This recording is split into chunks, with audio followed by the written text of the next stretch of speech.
فاخر ظاہر الہ آبادی کا شاہ ولی اللہ رحمۃ اللہ علیہ کا ذکر کر، وقت کی پابندی تھوڑی سا نہ رکھیے گا، ظہر تھوڑے دیر میں بھی ہو جائے تو خیر نہیں۔ فاخر ظاہر الہ آبادی رحمۃ اللہ علیہ آئے ایک مرتبہ شاہ ولی اللہ ہی نے جو تمہید کی عمل بالسنت کی، ان کا ایک کارنامہ اگر پڑھنا چاہیں تو ہم بار بار پڑھیں۔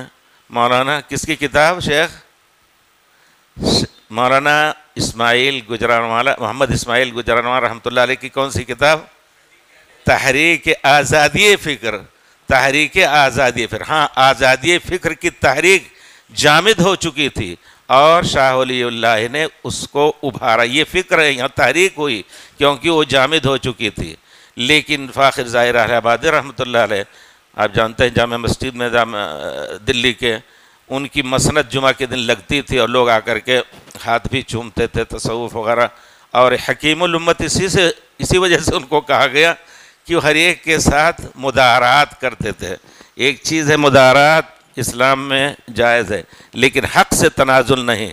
تو بہرحال وہ اپنے طور پر ان کی سمجھ یہ تھی رحمۃ اللہ علیہ نے، ان کو ہم قبول کریں گے انشاءاللہ، کیونکہ وہ ہمارے اوپر بہت احسان کیا ہے انہوں نے۔ اور ان الحسن، یہ ہم سب کسی عالم کے بارے میں بھی اگر کوئی بات کریں تو ان الحسنات یذھبن السیئات کو نہ بھولیں۔ حسنات جو ہیں اگر زیادہ ہیں تو انشاءاللہ سیئات کو اللہ نے معاف کرنے کا انشاءاللہ وعدہ کیا، تو آپ بھی اللہ کے قاعدے قانون کے تحت معاف کرنے کی کوشش کریں۔ تو شاہ ولی اللہ رحمۃ اللہ علیہ کی مسند لگی تھی، جمعہ کے دن آئے شاہ فاخر ظاہر الہ آبادی، داہنے طرف انہوں نے اپنی جگہ لی جمعہ کی نماز میں۔ جب آمین کا ذکر، آمین جب الحمد پڑھے تو امام نے جب کہا وَلَا-الضَّالِّينَ، انہوں نے اکیلے آمین کہا۔ اب آمین کہا، وہاں دلی میں شاید آپ تھوڑا سا بولے تو آواز بہت تیز گونج جاتی ہے۔ اب صلاۃ کے بعد فوراً، صلاۃ یعنی نماز، ہم چاہتے ہیں کہ اصطلاحات کو ہم لوگ نماز کو نماز نہ کہیں، صلاۃ، زکوٰۃ، حج جب کہتے ہیں، روزہ بھی نہ کہیں، صوم کہیں۔ ان بچوں میں اسی کا رواج دے دیجئے تو انشاءاللہ یہی اصطلاح بن جائے گی۔ تو جب صلاۃ کے بعد، صلاۃ جمعہ کے بعد وہ فارغ ہو، جب سے سلام پھیرا تو دو آدمیوں نے ادھر سے ادھر پکڑ کر کے دھکا دینا شروع، کیا کیا تم نے؟ سب کی نماز خراب کی، سب کی صلاۃ خراب کی تم نے۔ کہا نہیں بھائی، ہم نے تو پیارے رسول کی سنت کے مطابق جو ہے عمل کیا ہے۔ کہا تم بڑے عالم ہو، تم سب سے بڑے عالم ہو۔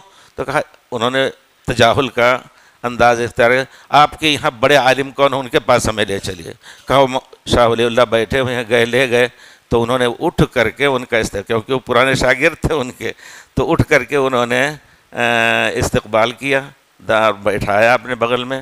جب اٹھنے کا وقت آیا تو اٹھ کے ہاتھ پکڑ کر کے گئے اور اپنی بگھی پر بیٹھا کر کے ان کو اپنے گھر لے جانے لگے۔ تو کہا شیخ، اچھا جب انہوں پکڑ کے کھینچ کے لے کے آئے تو دھکا دے رہے تھے ادھر تو، کہا چھوڑ دو، کیا بات ہے؟ کہا انہوں نے اتنے زوردار آمین کیے، نماز سب کی خراب کر دی۔ کہا نہیں چھوڑ دو، یہ بھی سنت ہے۔ سب چھٹ گئے۔ اس کے بعد جب وہ بگھی پہ بیٹھے تو کہا آپ کہہ رہے ہیں یہ بھی سنت ہے، آپ کیوں نہیں اس پر عمل کر رہے ہیں؟ استاد شاگرد نے استاد سے پوچھا تو انہوں نے حکمت یا حکیم الامت ہونے کا ایک جواب دیا، اگر میں بھی کرتا تمہیں بچاتا کون؟ تو یہ مسئلہ رہا ہے ہندوستان کے اندر۔